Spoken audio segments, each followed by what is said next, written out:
डोंबिवलीत रिकाम्या लोकलचा डबा घसरला. कल्याणकडे जाणाऱ्या धीम्या मार्गावर डबा घसरला. कामावर निघालेल्या मुंबईकरांचे हाल बेहाल. पनवेल रेल्वे स्थानकावरची लिफ्ट कोसळली. लिफ्टमध्ये 4 प्रवासी अडकल्याची माहिती. प्लॅटफॉर्म क्रमांक 7 वरची लिफ्ट कोसळली. पोटनिवडणुकांसाठी मुख्यमंत्री फडणवीस प्रचाराच्या मैदानात. बारामती आणि राहुरीमध्ये आज आणि उद्या जाहीर सभा. महिला विधेयकाबाबत महायुती रान पेटवण्याच्या तयारीत. आज मुख्यमंत्री फडणवीसांची पत्रकार परिषद.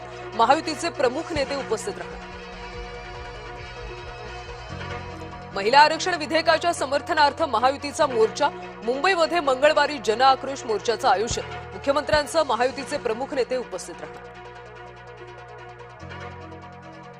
निधी वाटपात साटम फॅक्टरची चर्चा. निधी वाटपाच्या असमतोलावरून भाजपमध्येच अंतर्गत नाराजी. भाजपमध्येच निधी वाटपात समतोल नसल्याचा आरोप. आज सहर शेख माध्यमांसमोर भूमिका मांडणार. जात प्रमाणपत्र वैधता प्रकरणावरून सहर शेख अडचणीत. नाशिकच्या टीसीएस मधल्या धर्मांतर लैंगिक शोषण प्रकरणी निदा खानच्या अटकपूर्व जामीन अर्जावर आज सुनावणीची शक्यता. तर रफी शेख आणि रझा मेमनला सुद्धा आज कोर्टात हजर करणार. राष्ट्रीय महिला आयोगाचं पथक गेल्या 2 दिवसांपासून नाशिकमध्ये टीसीएस मधल्या धर्मांतर आणि लैंगिक शोषण प्रकरणी झाडाझडती. आयोगाच्या 4 सदस्यांची कंपनीमध्ये जाऊन तपासणी.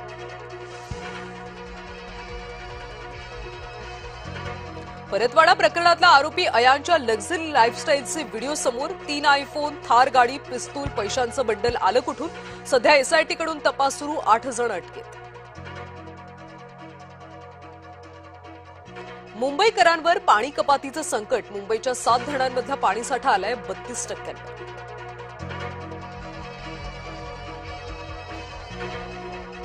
मुंबई पुणे एक्सप्रेस वेवरची कोंडी टळण्याची शक्यता. मिसिंग लिंक 1 मे पासून खुली होईल.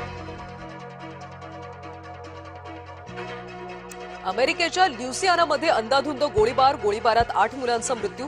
पोलिसांच्या प्रत्युत्तरामध्ये हल्लेखोर सुद्धा ठार.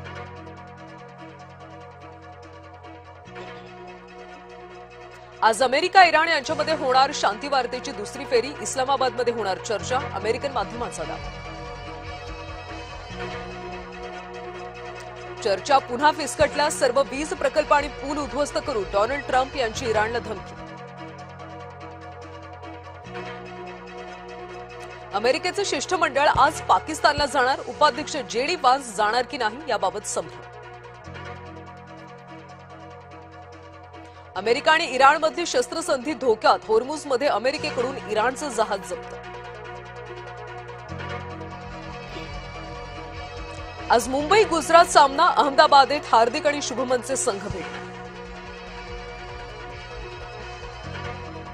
निवड समिती अध्यक्ष अजित आगरकरला मुदतवाढ. कार्यकाळ 1 वर्षासाठी वाढवण्याचा बीसीसीआयचा निर्णय.